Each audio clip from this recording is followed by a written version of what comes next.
Economic affairs committee আর purchase কমিটিতে কতগুলো সিদ্ধান্ত নেওয়া হয়েছে। কতগুলি বিদ্যুৎ উপকেন্দ্র আমরা এসে করেছি, বেশ কয়েকটা বিদ্যুৎ উপকেন্দ্র। আর আপনারা জানেন জেনারেশন যাই হোক, উপকেন্দ্রগুলি যে ফল্টি হয়, সিস্টেম ডিস্ট্রিবিউশন একটা মেজর, এবং দেশের প্রত্যন্ত কতগুলি জায়গায় সেটা অ্যাপ্রুভ করেছি। আর এলএনজি আনার জন্য আমরা বলেছি। তারপর সার, এমওপি আছে, ইউরিয়া সার আছে, এগুলো আমরা অ্যাপ্রুভ করছি। এই মেজর এইগুলি। আরেকটা জিনিস আমরা দেখলাম না, ট্যাক্সের ব্যাপারে আমরা যতটুকু পারি ইউজ করছি। ট্যাক্স লয়ারদের এখনকে আমরা ইসে দিয়েছি আর কি, কারণ ওরা যেন তাড়াতাড়ি পারে।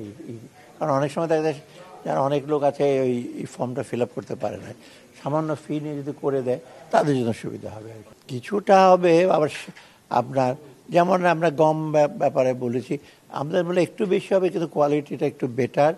প্লাস আরেকটু সার্বিক হিসাবে যদি আমরা দেখি যে ওদের ট্যারিফটা তো আমরা অ্যাভয়েড করতে, ডিফিসিটটা কমাতে কিছুটা দেশে লাগবেই আর কি।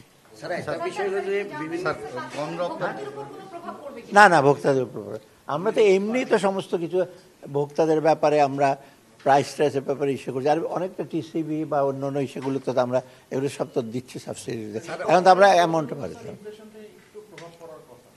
এখনও পরে নাই ইনফ্লেশনটা। কারণ শোনেন, একটা জিনিস দেখবেন, ইনফ্লেশন আমরা যতই আমদানি করছি, সাপ্লাইটা ইউজ করছি, একটা মেজর প্রবলেম কিন্তু আপনার যেটা হলো সে হোলসেল এবং রিটেল মার্কেটে।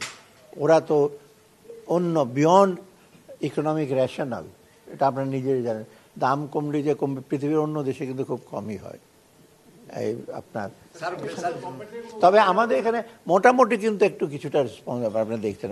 আর রিসেন্টলি নন ফুড ইনফ্লেশনও কমেছে। কর্মসংস্থান ডেফিনেটলি, কর্মসংস্থানে আমরা চেষ্টা করছি যে লোকাল প্রজেক্টগুলো যে আছে এগুলো তাড়াতাড়ি আমরা প্রজেক্ট, যেমন আজকে একটা করা হয়েছে আপনার হবিগঞ্জে একটা, ওখানে যদি আমরা প্রজেক্টটা যেটা দিলাম সেটা ডেফিনেটলি বেশিরভাগই হাইটেক টেকনিক ইউজ করবে না, রাস্তাটাকে আপনার কিছুটা সে সাবমার্জিবল রাস্তা করবে হবিগঞ্জ এবং দু একটা জায়গায়, তো ওখানে তো আপনার কর্মসংস্থান হতেই হবে।